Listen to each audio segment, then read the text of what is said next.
여러분들이 듣기 싫어하는 두 가지 주제가 있다고 그러죠. 군대 이야기하고 축구 이야기. 또 이제 이렇게 내가 이야기하면 차별금지법에 걸리는 거야. 페미니즘 주의자들이 저 목사는 여자를 무시했다. 왜 여자라고 축구 다 싫어하는지 아느냐? 축구 좋아하는 사람도 있어. 이제 이렇게 하면 내가 이렇게 가는 거예요.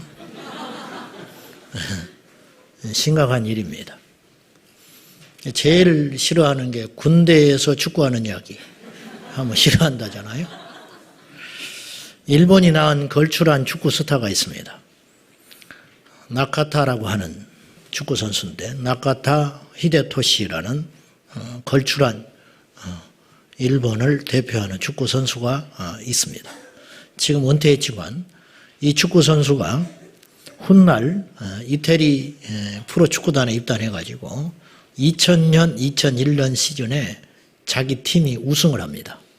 그때 이태리 동료 선수였던 토티라고 하는 축구 선수가 있었는데, 이 친구가 나카타에게 어떤 강한 인상을 하나 받은 사건을 이렇게 인터뷰를 했더라고요. 우리 팀은 우승 후에 라카룸에서 나와 춤추고 노래하고 들떠 있었다. 그럼에도 나카타는 홀로 구석에 앉아 책을 읽고 있었다. 어안이 벙벙했다. 너무나 정중하고 차분해 보였다. 마치 존재를 감춘 화성인같이 아무도 건드릴 수 없는 자신만의 세계가 있는 듯 싶었다. 저는 이제 이 이야기를 왜 이 서두에 꺼내 들었냐면은, 축구는 발로 하잖아요. 책 읽는 게 무슨 상관이 있어요? 엽기적인 그녀 전지현 씨가 한때 아주 인기가 많았습니다.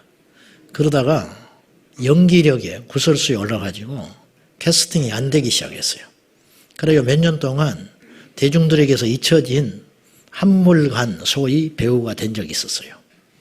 그러다가 갑자기 급부상을 했습니다. 그럼 그동안에 뭐를 했느냐? 전지현 씨가 하는 말이 치열하게 책을 읽었다고 그랬어요. 자, 보세요. 축구 선수가 책을 읽는 게 무슨 상관이 있어? 연습이나 부지런히 하면 되지. 연기하는 배우가 연기력이나 향상시키면 되고, 얼굴이나 잘 다듬으면 되지. 몸매 관리나 하면 되지. 뭐하러 책을 읽습니까? 여러분, 아십니까? 우리 인생의 승부처가 의외로 우리가 뜻하지 않는 곳에 핵심이 있다는 거 아십니까? 이제 그 이야기를 오늘 하고 싶습니다. 의외에 우리 인생에 결정을 하는 중요한 요소가 관계없듯 보이는 곳에 있더라는 거예요. 있더라는 것. 이스라엘 백성들의 지금 광야의 승부처는 어디에 있었을까? 여러분, 지금 이스라엘 백성들은 필요한 게 참 많습니다. 아시다시피 광야에 나와 있잖아요. 우리하고 똑같습니다. 여러분 지금 필요한 게 뭡니까? 돈, 권력, 그리고 어떤 관계 속에서 평화롭게 지내는 거. 이런 것들을 다 우리가 꿈꾸고 살아가거든요. 표현은 안 하지만은. 이스라엘 백성들도 똑같았어요. 그들도 어느 날 400년이 넘도록 종살이만 하다가 광야에 나오게 된 거예요. 해방될 때는 좋았지만 기쁨은 잠시. 그들이 끊임없이 애굽을 그리워하는 것도 한편으로는 이해가 됩니다. 너무 방향성이 없는 거예요. 뭘 해야 할지, 어떻게 해야 할지 전혀 지금 자리가 잡히질 않는 거예요. 이들에게 필요한 것은 정치 지도자도 필요했고, 그리고 어떤 조직도 필요했고, 그리고 군대도 필요했고, 그리고 의식주를 해결을 근본적으로 할 수 있는 뭔가 방법도 필요했어요. 그런데 하나님께서는 그런 것에 대하여 어떤 것들을 핵심적으로 말하지 않고 그들에게 명령하신 게 있었는데, 장막을 세우라는 거예요. 여호와의 성막을 세우라. 아십니까? 이스라엘 백성들의 근본적인 근본적인 그들의 장래를 좌우하는 결정적인 승부처가 어디에 있었냐? 성막에 있었어요. 왜냐? 지난주에 우리가 봤다시피 출애굽기 25장에 법궤 그곳에서 지성소에서 내가 너를 만나고 너에게 말할 것이라 그렇게 이야기했어요. 이게 핵심이에요. 여러분, 무대는 바뀌었지만, 역사는 바뀌었지만, 제가 분명히 제가 목회를 하는 사람이고, 여러분 중에는 사업을 경영하는 사람도 있고, 뭐 여러 가지 일 가운데 살아가시겠지만, 만 가지 일이지만, 자녀를 키우는 거, 공부하는 거, 어떤 직업을 찾는 거, 여러 가지 뭐 보람 있는 일, 가치 있는 일, 뭐 여러 가지 우리가 다 하고 있지만은 핵심은 하나예요. 이걸 여러분 명심하셔야 돼요. 하나님과의 관계. 하나님과의 관계가 어그러지면 우리 인생은 어그러지고 맙니다. 거꾸로. 그래서 하나님과 관계가 완전히 회복이 되면 우리 삶은 저절로 회복이 됩니다. 그래서 신통하면 형통하다. 하나님과 통하면 우리 삶은 형통해진다고 말이에요. 그래서 간혹 가다가 하나님을 떠나서 자기 힘으로 살아보겠다고 몸부림치는 성도들을 보면은 안타까운 마음이 드는 것이죠. 저도 부족하지만은 그렇다고 말입니다.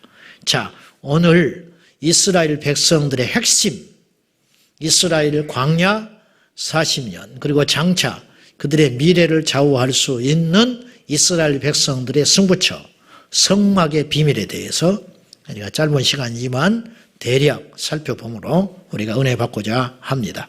자, 성막의 크기는 약 300평 규모의 크기였다고 합니다. 그리고 위에 덮개는 4덮개로 되어 있었고요. 크기가 얼마나냐? 길이가 100규빗입니다.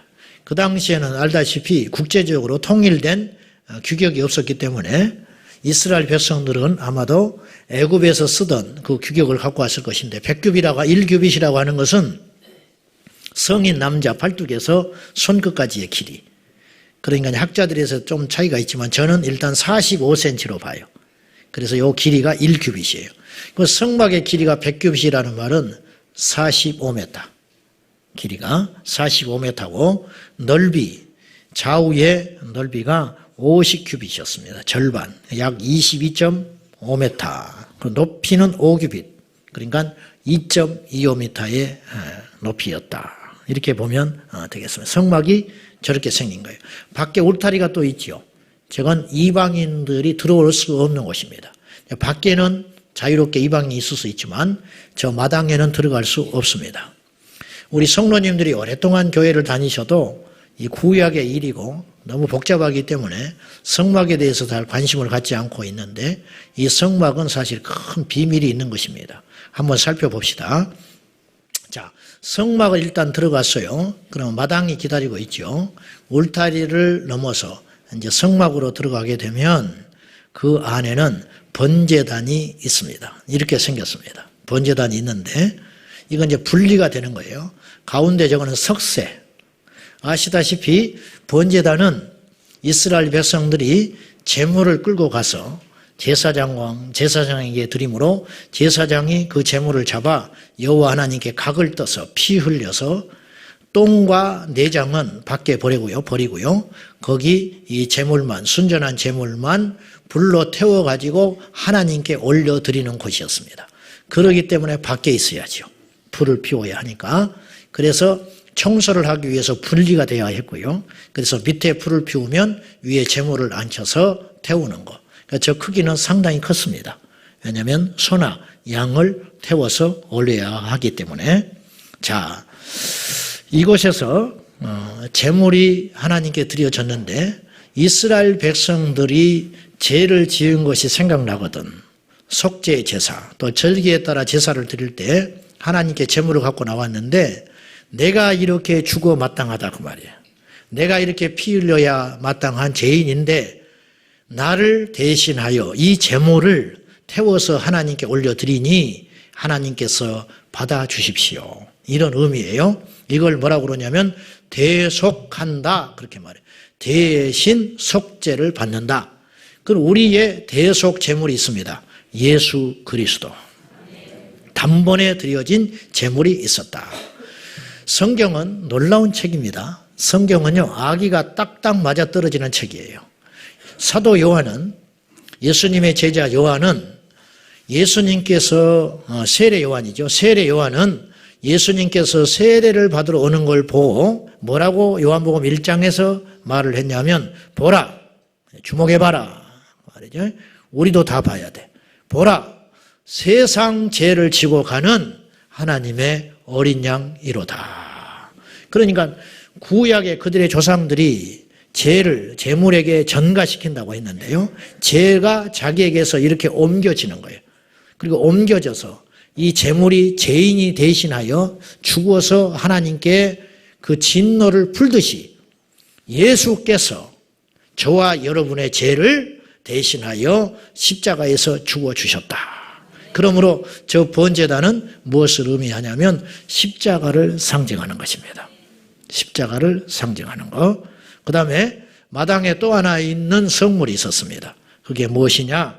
물두멍입니다. 물두멍 저렇게 분리가 돼요. 밑에 받침대가 있고 위에는 세숫대야처럼 생긴 거대한 물두멍이 있었는데, 자, 지금 제사장이 제물을 잡고 이렇게 제사를 집내 번제단에서 오염된 손이 있잖아요.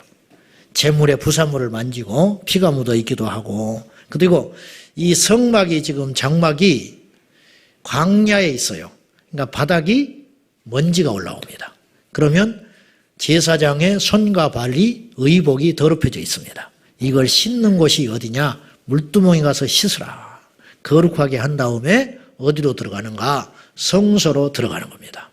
성소 출입은 제사장에게만 허용된 곳이었습니다. 그러니까 백성들은 못 들어가요. 이제부터는 못 들어가. 성소에는. 자, 우리가 원죄는 해결받았습니다. 믿습니까? 네, 믿는다고 된 게 아니에요. 여러분이 그걸 믿고 예수 그리스도를 내 삶의 주인으로 인정할 때 여러분은 하나님의 자녀가 되는 거예요. 다움답게 살아가라는 거죠. 그러면 우리의 원죄가 2000년 전에 예수께서 죽으실 때 해결됐다고 믿는 믿음으로 우리가 구원은 받았음에도 불구하고 아시다시피 우리의 삶에는 아직 많은 범죄함이 있잖아요. 누구를 미워한다든지 그런 마음들이 생기잖아요. 또 탐심이 생긴다든지 본의 아니게 죄인이기 때문에 이걸 뭐라고 그러냐면 스스로 자자를 써서 내가 죄를 짓는다 해서 자범죄라 그래요. 이스라엘 백성 제사장이 손에 피를 묻히지 않고 깨끗하게 하고 싶어도 어쩔 수 없이 손과 발이 오염되는 것처럼 우리도 삶 속에서 뜻하지 않게 오염되게 죄를 짓는다 그 말이에요. 이 상태로 여호와께 오면은 우리가 죽습니다. 이스라엘 백성의 제사장이 오염된 상태로 성소에 들어가면 죽어요. 그렇기 때문에 반드시 정결케 하는 씻음의 시간이 있어야 한다는 거예요. 우리도 마찬가지. 우리도 하나님께 나올 때 우리가 하나님의 자녀가 되었음에도 불구하고 지난 한 주간 동안 오염된 우리의 마음들, 우리가 하나님의 자녀답게 살지 못했던 어떤 형태들, 그런 것들을 철저하게 영적으로 하나님 앞에 해결받아야 한다 그 말이에요. 예수님은 산상수훈에서 이 말씀과 연결시켜서 우리에게 이렇게 또 풀이해 주셨어요. 너희가 예물을 가지고 하나님께 나와서 드리려다가 형제를 미워하는 일이 생각나거든 어떻게 하라? 두고 가라. 받지 않는다. 가서 그 형제와 화목해 한 다음에 내게 와서 예물을 드려라. 그러면 내가 받겠다. 이렇게 말했어요. 이사야서 1장에 이사야 선지자가 이스라엘 백성들에게 촉구하는 게 뭐냐면 너희의 손에 피가 묻어 있다고 말해요. 이건 은유적인 표현이에요. 남의 원한을 사고 남의 원성을 사고 그런 상태로 내게 와서 아무리 열심을 낸들 내가 받지 않는다. 그런 말이에요. 그러니까 원수진 거, 분노한 상태, 남한테 혹독하게 한 거. 그래서 세를 올리지 마라 그 말이에요. 집 있는 사람은. 그게 그리스도인의 모습이다. 임금을 있음에도 불구하고 금고에 넣어놓고 안 주는 그런 악행을 저지르지 말아라. 그런 상태로 하나님께 나와서 예배 드리면 하나님이 안 받는다. 그런 말이에요. 사업을 경영하는 믿음 좋은 성도들이 간혹 가다가 월요일 날 아침 8시에 자기 직원들을 다 불러 모읍니다. 예배 드리자고. 그러니까 자기의 상사니까 꼼짝없이 오지만 근무 시간은 9시부터예요. 그럼 8시부터 불러 모아가지고 거룩 하면서 예배 드리지만 그 사람들의 마음을 아프게 하는 겁니다. 아프게 하는 거. 정이 그러려면 9시부터 예배 드려야 돼. 그러니까 이런 꼼수들, 이런 상태대로 아멘 아멘 하고 주여 주여 하고 우리가 하나님 앞에 나와봤자 하나님 받지 않는다.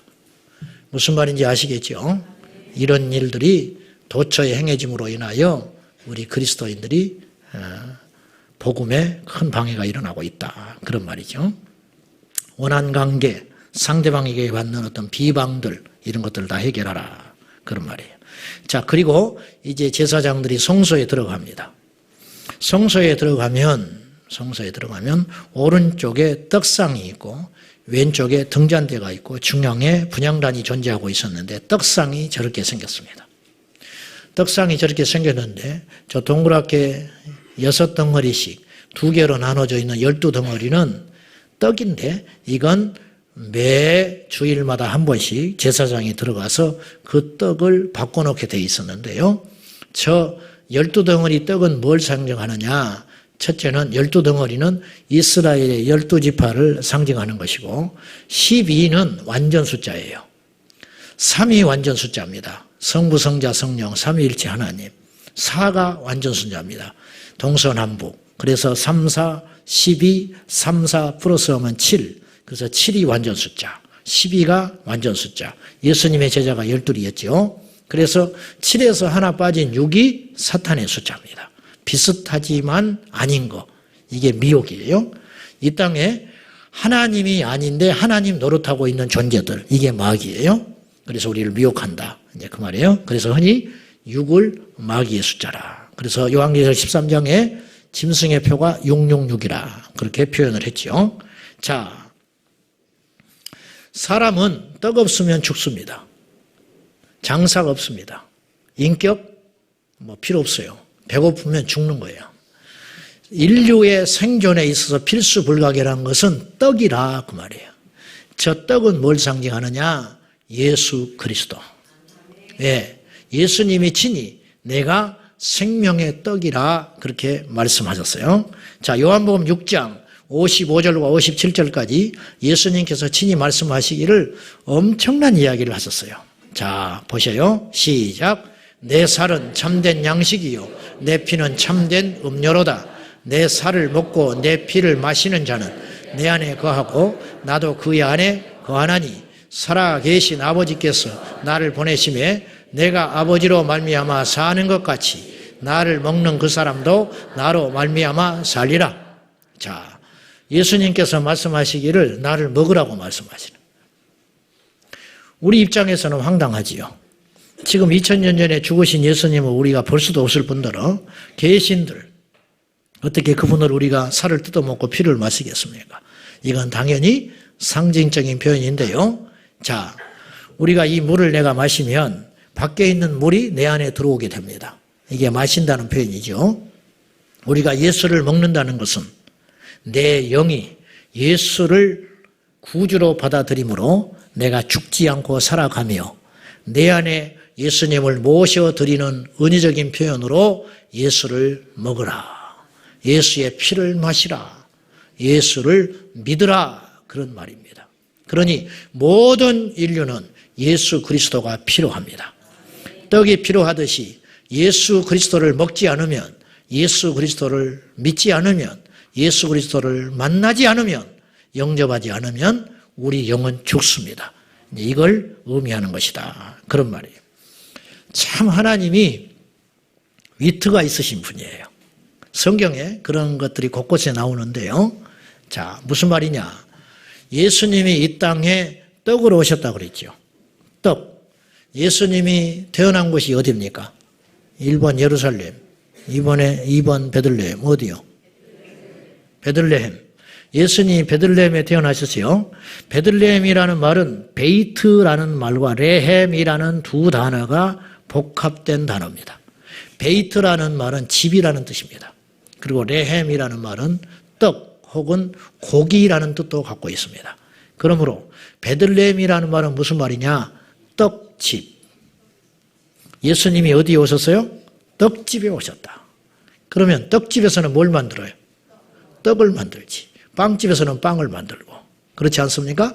그러니 인류의 떡으로 예수께서 베들레헴에 오셨다. 이게 우연한 일일까요? 하나님께서 숨겨놓은 아이디어라. 참 위트가 있으신 분이라 저는 감히 그렇게 말씀을 드리고 싶습니다. 성소에 출입을 할 때 제사장만 출입이 허가되었고요. 두 번째, 성소에서는 어떠한 소리도 내서는 안 됐습니다. 그냥 기구를 함부로 움직이면서 소리를 짤그락짤그락 소리를 낸다든지 발자국 소리를 크게 낸다든지 그렇게 하면 죽었습니다.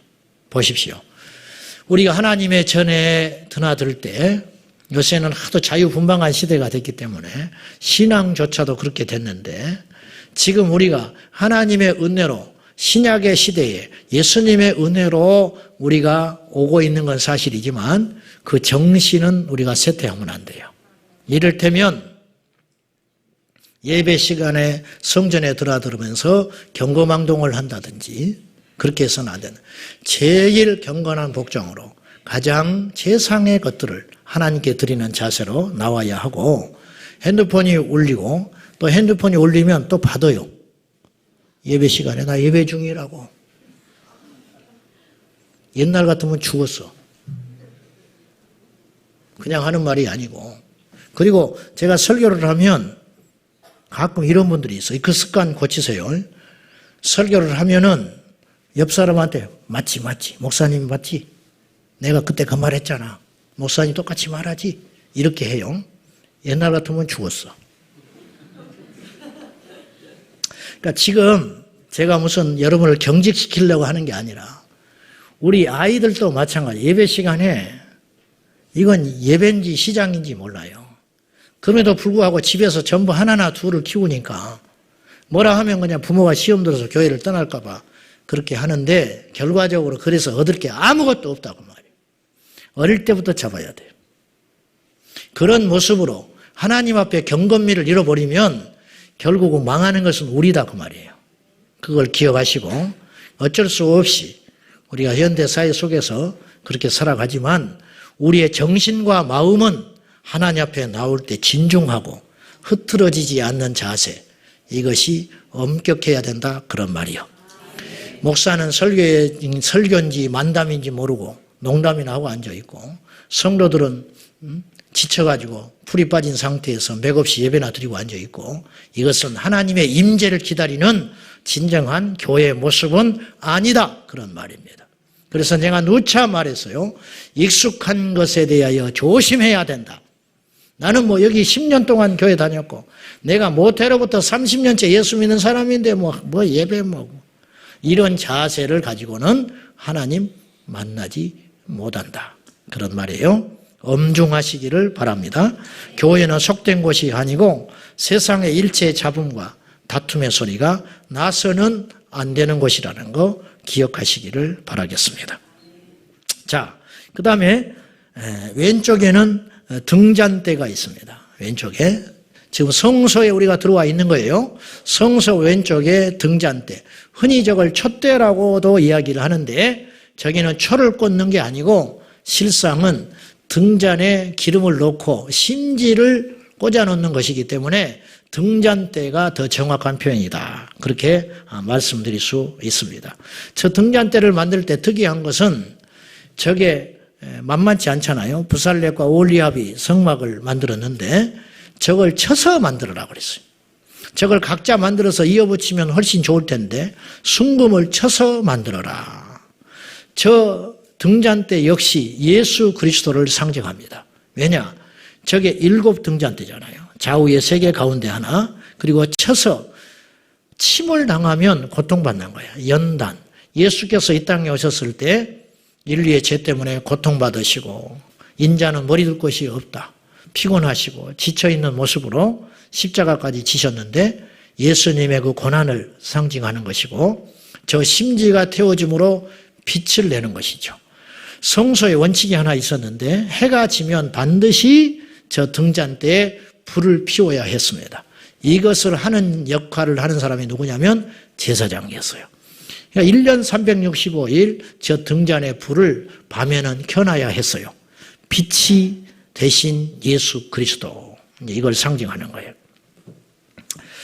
그 다음에 가운데, 성소 가운데 정면에 분향단이 있었습니다. 분향단. 이 정면에 위치한 분향단은 거룩한 향을 태우는 곳으로서 역시 아침과 저녁에 제사장은 정결한 향을 피워서 그 성소 안에 영화로운 향기로 가득 차도록 해야 했습니다. 이 역할도 제사장의 중요한 역할이었습니다. 속된 기름을 써서는 안 되겠고요. 거룩한 구별된 아주 귀한 향을 태워드림으로 하나님께 이 24시간 이 향이 끊어지지 않게 했는데, 시편에도 나오고 요한계시록에도 나오는데 24장로가 금 대접에 향을 올려서 드리는 장면이 기도라고 묘사가 되어 있어요. 저건 무엇을 말하냐면 우리 성도들의 끊어지지 않는 기도의 향을 의미합니다. 모름지기 성도는 항상 기도로 깨어 있어야 합니다. 우리 교회는 24시간 성도들이 드나들면서 밤이야 낮이야 끊임없이 기도하는 교회로 하나님께 인정받기를 축복합니다. 화려한 성전을 지었는데 그곳에 기도하는 사람이 없다면 그건 성전이 아닙니다. 초라하고 비록 남이 볼 때는 흠모할 만한 성전이 아니다 할지라도 그곳에서 기도하는 성도들이 있다면 그 교회 성전이야말로 진정한 여호와의 전이 되는 것입니다. 자, 이제 그리고 나서 이제 지성소로 들어가게 되겠습니다. 자, 성소에서 활동하던 제사장들의 집례하는 모습들이 이상과 같습니다. 보시면 우리 제사장들이 예복을 갖춰 입고 가가지고 자기 역할에 따라서 분주하게 어떤 일을 하지요. 등잔대, 또 향을 키우는 사람, 그 다음에 떡상을 정리하는 사람, 이런 역할들이 있지 않겠습니까? 이런 건 이제 상상해서 이 그림을 그려보는 것이고요. 저 정면에, 그러니까 성막은 아시다시피 마당이 있고 성소가 있고 성소와 지성소를 구분하는 거대한 휘장이 있었습니다. 여러분이 이 휘장을 생각할 때 그냥 커튼 정도로 생각하는데 그렇지 않아요. 실제로 성경에 나온 대로 그 휘장을 짜면은 무게가 약 2톤 정도 됩니다. 2톤. 왜냐하면 그 두께가 상당히 두껍기 때문에 그래요. 어느 교회에서 성경에 기초한 크기와 최대한 흉내를 내가지고 이 성막을 만들어 놓은 곳이 있어요. 제가 가봤거든요. 가봤더니 그 휘장이 지성소와 성소를 구분하는 휘장이 달려 있었는데 이 무게가 어마어마했어요. 그리고 그 교회가 큰 교회인데 그 교회 권사님들이 2년 동안 매달려서 짰어요. 그것이 성막의 휘장이었어요. 그래서 좌우에 소가 끌어도 끊어지지 않는 것이 휘장이었다고 그래요. 근데 저 휘장이 예수 그리스도께서 십자가에 달리실 때 위에서 아래로부터 자연스럽게 찢어져 버렸습니다. 이건 왜 그러냐? 하나님께서 찢으셨다는 거예요.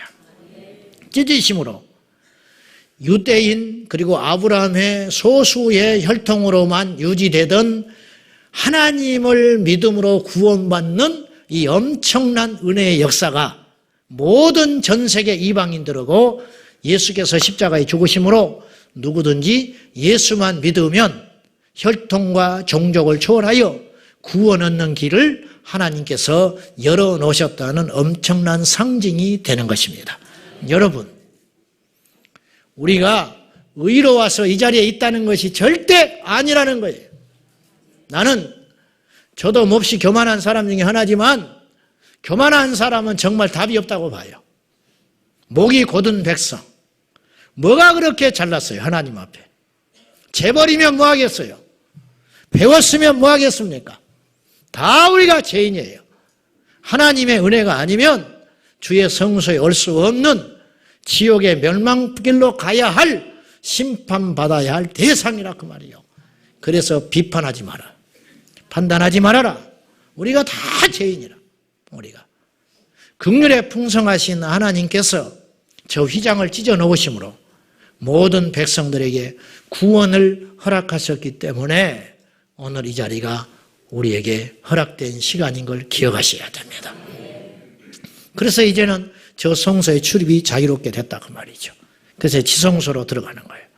대제사장만이 1년에 한 번 허락된 그곳, 하나님의 가장 깊은 그리고 우리 신앙의 핵심 그 지성소, 그곳에 법궤가 있었습니다. 오늘 저희가 읽은 아까 본문에 그 출애굽기 37장의 내용은 이 지성소 안에 있는 법궤를 만드는, 그리고 법궤의 크기나 법궤의 내용, 법궤의 어떤 재료들, 이런 것들을 대략 이제 설명한 내용들이 되겠습니다. 자, 이 법궤는 언약궤라고도 하고 증거궤라고도 합니다. 하나님의 언약이 있는 그 속에 십계명 돌판이 있잖아요. 그러므로 이제 언약궤라고도 하고 증거궤라고도 하는데, 저 위에는 날개를 편 두 천사가 마주보고 있었습니다. 이걸 오늘 우리가 읽은 본문에는 그룹이라 했어요. 그룹은 물이라는 뜻이 아니에요. 원래 원어에는 케루빔이라는 단어예요. 날개 달린 천사를 일컬어서 케루빔이라 그래요. 스랍이라고도 들어봤죠. 천사의 명칭이 여러 나오는데요. 스랍, 또 여호와의 사자, 뭐 이런 표현도 등장하고요. 근데 오늘 언약궤 위에 있는 이 두 천사는 케루빔, 그래서 마땅한 말이 없으니까 한글말로 번역이 되면서 그룹이라고 번역을 한 것 같습니다. 그래서 두 그룹이 날개를 펴고 마주보고 있는 형상이라, 이런 말이에요. 이 법궤는 크기가 얼마나 했냐면 2.5규빗 그리고 1.5규빗, 좌우 높이가 그렇게 생긴 직사각형의 상자였는데, 이 재료는 두 가지였습니다. 크게 하나는 조각목, 조각목은 아카시아 나무, 휘어지지 않은 단단한 제목의 아카시아, 이걸 조각목이라고 그래요. 그리고 순금으로 이 조각목을 싸가지고 이 법궤를 만들었는데, 대략 이 강대상 크기 정도 되지 않나 싶습니다. 그래서 좌우가 길이가 약 1m 12, 그리고 좌우 높이가 합쳐서 68cm 정도 되는 아주 아담한 상자, 이것이 하나님의 처소였다, 그렇게 봐요. 하나님의 임재가 있는 아주 세상의 어떤 것과 비길 수 없는 신성한 곳, 그것이 법궤라, 그렇게 봅니다. 이스라엘의 핵심은 성막에 있었고, 성막의 핵심은 지성소에 있었고, 지성소의 핵심은 법궤에 있었습니다. 그러면 여러분, 속죄소라는 말 들어보셨죠? 속죄소. 이 속죄소라는 말을 언뜻 들으면 무슨 속죄를 하는 장소, 이런 개념으로 볼 수 있는데, 실제로 속죄소는 뭘 말하냐면요, 이 법궤의 덮개를 이야기하는 거예요. 이 덮개. 그러니까 천사가 발 디디고 있는 바닥을 이제 바닥이고, 천사 입장에서 볼 때는 바닥이고, 저 위에 뚜껑이 있잖아요. 법궤의 뚜껑을 속죄소라, 그렇게 표현했고요. 이것을 또 다른 말로 은혜의 보좌라 해서 시은좌, 그렇게 표현했습니다. 그래서 히브리서 4장 16절에 보면 우리가 긍휼하심을 받고 때를 따라 돕는 은혜를 얻기 위하여 은혜의 보좌 앞에 나아가자 그랬는데, 그 은혜의 보좌가 어디냐면 여기를 말하는 거예요. 법궤 뚜껑, 지성소 안에 있는 시은자, 속죄소를 은혜의 보좌라, 이곳에 하나님이 앉아 계신 곳이다, 이제 그런 뜻이에요. 이 법궤 안에는 세 가지 성물이 들어 있었습니다. 그건 이스라엘 백성들이 넣고 싶어서 넣은 게 아니고 하나님이 넣으라 하신 성물 세 가지가 있었어요. 첫째는 십계명을 기록한 돌판을 넣어라. 모세가 두 번째 받은 돌판이 있잖아요. 그것을 법궤에 넣어서 보관하거라, 그렇게 말씀하셨고, 두 번째는 만나를 담은 항아리, 만나를 담은 항아리를 그곳에 넣도록 그렇게 하셨고, 세 번째는 아론의 쌍난 지팡이, 그것을 넣어라. 이게 나름대로 다 비밀이 있어요. 자, 십계명 이 돌판은 진리이신 성령님을 의미합니다. 말씀은 진리잖아요. 성령은 진리의 영입니다. 그리고 만나를 담은 항아리, 그 떡, 그것은 인류의 생명이신 예수 그리스도. 그리고 이 아론의 쌍난 지팡이 살구나무잖아요. 이 아몬드예요. 원래는 아몬드 열매가 맺은 거예요. 근데 이 아론의 쌍난 지팡이는 부활이요, 하나님의 권능을 상징하는 거예요. 하나님의 권위. 12지파 중에 모든 대표 족장들은 싹이 나지 않았지만 자꾸 권위에 도전하니까 하나님께서 아론의 권위를 지켜주기 위하여 아론의 지팡이에게만 구별되게 하셔서 싹이 나게 하시고 열매를 맺기까지 했어요.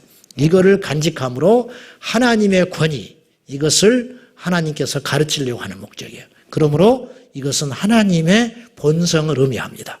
그래서 법궤 안에 있는 이 세 가지 거룩한 성물은 삼위일체 하나님을 표현한다, 이렇게 볼 수도 있겠습니다. 자, 그래서 이스라엘 백성들은 광야에서 여호와의 성막을 중심으로 12지파가 동서남북으로 세 지파씩 그렇게 천막을 치고 지냈던 것으로 우리가 보여지게 됩니다. 그들의 기거하는 모습을 한번 그림으로 보시기 바랍니다. 저기에 성막이 가운데 있지요. 그리고 외부에서 들여다보지 못하도록 울타리를 쳤지요. 그리고 그 성막을 중심으로 이제 출애굽기 40장에 거기에 지성소에서 구름이 피어 올라와요. 이제 저런 장면을 형상화한 것인데, 저 성막을 중심으로 이스라엘 백성들이 동서남북으로 나누어서 텐트를 치면서 저들이 살았다. 이제 기거할 때는 저런 장관이 연출되게 되는 것이죠. 이건 사실 오랜 시간 동안 우리가 함께 의미를 나누고 이야기를 해보면 굉장히 깊은 의미가 있고 그럴 것인데, 잘 보십시오. 저 성막은 이스라엘 백성들의 아이디어가 아니었어요. 하나님께서 친히 만들라 하신 방법이었어요. 그건 저건 하나님의 계시다고 말해요. 저 성막은 하나님의 계시, 그리고 예수 그리스도예요. 사실은 저 성막 전체가 예수 그리스도예요. 이게 제가 표현할 길이 없기 때문에 제가 그냥 이렇게 이야기해버리는 거예요. 그렇죠? 근데 의미는 전달이 될 겁니다. 근데 이제 논리는 맞지 않아요. 저 성막이 어떻게 예수냐? 그러나 우리는 영적인 의미로 그걸 우리가 받아들이고 믿을 수는 있습니다. 성막이 뭐라고요? 예수 그리스도. 하나님께서 우리에게 주신 최고의 선물, 하나님께서 인류에게 주신 최대의 계시, 예수 그리스도. 그 예수를 우리가 안에 먹는 자만이 산다. 이스라엘 백성들이 저 성막이 없이는 존재할 수 없었습니다. 기억하십시오. 이스라엘을 지키는 힘, 이스라엘의 뿌리를 지탱하는 근간의 능력은 무엇에 있었냐면 군대에 있지 않았고 모세에 있지 않았다. 그건 뭐냐? 성막이 핵심이었다. 우리에게 핵심이 뭐냐? 바로 예배입니다. 우리 핵심이 뭐냐? 하나님과의 관계에 있는데, 우리가 세상을 떠나 지성소로 간다는 의미는 오늘 우리에게 적용하여 간단하게 이렇게 말씀드릴 수 있습니다. 첫째, 일보다 기도의 자리로 나아가라. 일보다 기도의 자리로 나가라.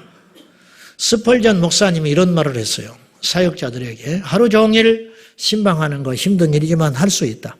어느 자리에 앉아가지고 성경을 통독하고 있는 것도 만만치 않는 일이지만 할 수 있다.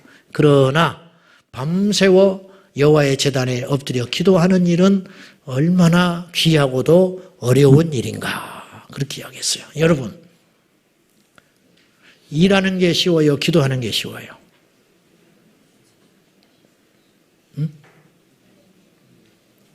일하는 게 쉬울 수 있습니다. 그러나 기도 없는 일은 반드시 후유증이 남습니다. 제가 교회 안에서 제일 위험스럽게 생각하는 분들이 어떤 사람들이냐면 기도 없이 일하는 사람들이에요. 반드시 탈납니다. 요새 여러분이 불평이 많습니까? 주의 일을 하면서 외롭다고 느껴지십니까? 왜 이렇게 나를 안 도와주냐고 짜증이 나십니까? 묻겠습니다. 여러분의 지성소에 거미줄이 쳐 있을 것입니다. 일보다 기도가 우선입니다. 두 번째, 사람을 만나는 일보다 하나님을 만나는 일이 우선입니다. 우리가 사람을 만나고 싶은 유혹이 엄청나게 들어와요.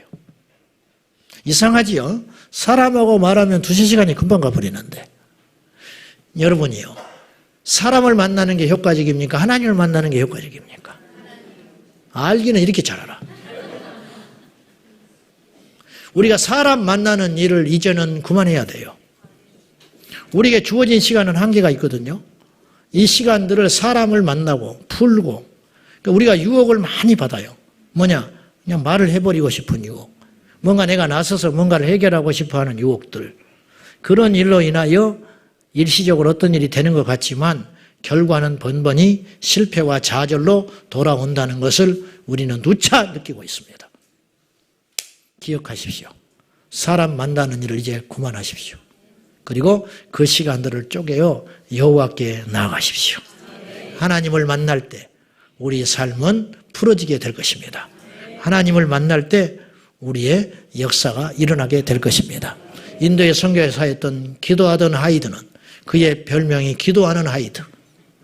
그는 인도에 가서 10년 동안 열심히 사역을 했지만 단 한 명의 영혼도 수확을 할 수 없었습니다. 그러다가 그는 하나님께 매달려 기도하기 시작합니다. 물론 그전에도 기도 안 했겠습니까? 선교사인데 했겠지요. 그리고 하나님께 깊이 임재 가운데 나가, 즉 지성소에 가 주님을 만날 때부터 그의 사역은 놀라운 일이 일어나기 시작하는데, 주님 오늘 저에게 한 영혼을 보내주십시오. 그러면 한 영혼이 와서 구원을 받았습니다. 주여 오늘은 둘을 보내주십시오. 그러면 둘을 하나님이 보내주셨습니다. 나중에는 하루에 4명씩 구원받았습니다. 10년 동안 그렇게 몸부림치고 애쓰고 사랑을 실천했건만 한 영혼도 결실할 수 없었던 하이드가 하나님께 기도할 때 하나님의 역사로 인하여 구원받는 역사가 일어나기 시작했다 하는 것입니다. 목회가 사람을 상대하는 것 같지요. 성도들을 상대하는 것 같지요. 성도들 뒤치다거리 아무리 해봐야 성도들은 변화되지 않습니다. 내가 그걸 알아요. 여러분이 교회에 와서 사람 아무리 사귀어보고 인정받아봤자 여러분 영적으로 여러분은 절대로 하나님 앞에 바닥입니다. 기억하세요. 우리가 먼저 우선으로 기준으로 삼아야 할 일은 하나님을 만나는 것. 사업하시는 분들 있죠. 하나님을 만나야 합니다. 자녀가 속 끓이는 분 있죠. 하나님 앞에 지성소로 그 문제를 가지고 가십시오. 하나님이 풀어주십니다. 마지막, 항상 본질을 추구하는 신앙인이 되어야 됩니다. 이스라엘 백성들에게 정치 제도, 군사 제도, 그들도 전쟁했어요. 그들도 밥 먹었습니다. 그들도 나름대로 의논했습니다. 그러나 이건 비본질입니다. 본질은 어디에 있느냐? 장막에서 하나님께 제사하고 하나님을 만나는 것.